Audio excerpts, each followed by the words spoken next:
Orleans for a number of reasons. One was that we didn't have a show there. But more importantly, metaphorically, we like to have our cities help tell the story. We like them to be the characters that are in there. We've talked a lot about how New York is, in many ways, we consider to be the fifth offender.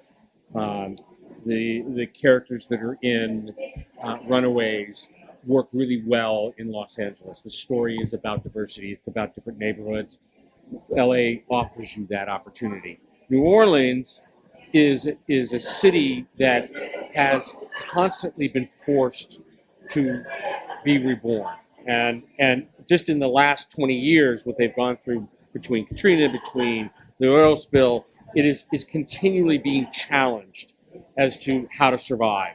And so when you take that and you then put two young people in it, in Ty and Tandy, and you have actors that are talented, Olivia and Aubrey, playing those roles, you've put now Cloak and Dagger in a world that continually challenges them in terms of their own stories, who they are, and then what they're going to be. And if you're in a city that you're not sure is going to be there tomorrow, you've already set up a world that, how do you survive? How do you make that work for yourself, not just as an adult, but as a teenager, and as a teenager growing up present day United States? And also, FREEFORM as a platform, does it mean that we'll have a different tone? I think all of our shows have their own tone. I think that we've really worked very hard to make sure that you're not watching the same show with a different hero in it. And so whether it's the lighter tone that's in Agents of S.H.I.E.L.D. or whether it's the tone of Jessica Jones or it's the tone of Runaways, Cloak and Dagger has its own particular flavor.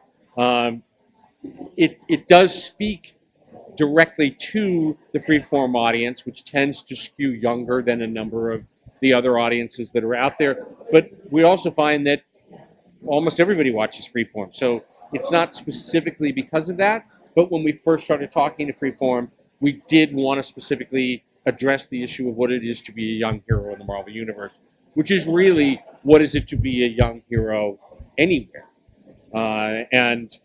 And more and more, we're now seeing through social media that kids are really having a say about government policy, about what their home life should be, about what the world should look like, because they're actually looking at it going, yeah, that's great for you. We have to live here after you're gone.